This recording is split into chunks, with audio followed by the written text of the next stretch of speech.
ಸ್ನೇಹಿತರೆ ನೋಡಿ, ಇಲ್ಲಿ ನಡೀತಾ ಇರೋ ಗಲಾಟೆ ಬೆಂಗಳೂರು ಗ್ರಾಮಾಂತರ ದೇವನಹಳ್ಳಿ ತಾಲೂಕಿನ ವಿಜಿಪುರ ಟೋಲ್ಗೇಟ್ನ ಹತ್ತಿರ ಇರುವಂಥ ದೇವಸ್ಥಾನ.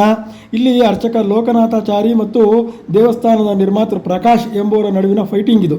ಆಂಜನೇಯ ದೇಗುಲಕ್ಕಾಗಿ ಎರಡು ಗುಂಪುಗಳ ನಡುವಿನ ಗುದ್ದಾಟ, ಅಭಯಾಂಜನೇಯ ಸ್ವಾಮಿ ದೇಗುಲ ವಿಚಾರದಲ್ಲಿ ನಡೆದಂಥ ವಿವಾದ. ಏನಪ್ಪ, ದೇವಾಲಯದ ಅಸ್ತಿತ್ವಕ್ಕೆ ಇವರೆಲ್ಲ ಕಿತ್ತಾಡ್ತಾ ಇರೋದು ನನಗೆ ಅಂತ. ಸ್ಥಳೀಯ ವಿಜಿಪುರ ಪೊಲೀಸರು ಲಘು ಲಾಠಿ ಪ್ರಹಾರ ಮಾಡಿ ಗುಂಪನ್ನು ಚದುರಿಸಿ ಪರಿಸ್ಥಿತಿಯನ್ನು ತಿಳಿಗೊಳಿಸಿದ್ದಾರೆ. ವಿಜಯಪುರ ಸಿಪಿ ಪ್ರಕಾಶ್ ಅವ್ರನ್ನ ಮೆಚ್ಚುಗೆ ವ್ಯಕ್ತಪಡಿಸಬೇಕು.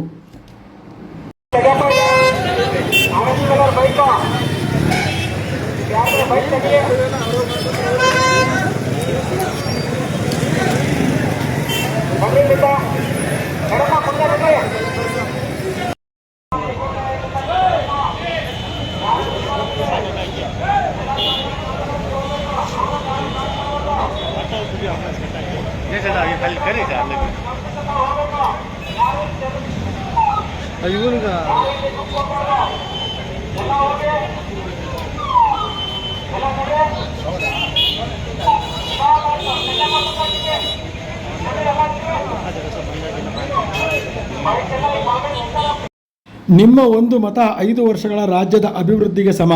ಅಯೋಗ್ಯರಿಗೆ ಮತ ಮಾರಿಕೊಳ್ಳದಿರಿ, ಒಂದು ಬದಲಾವಣೆ ತನ್ನಿ, ಬೆಂಬಲಿಸಿ ದಿಗ್ವಿಜಯ ಭಾರತ ಪಕ್ಷ.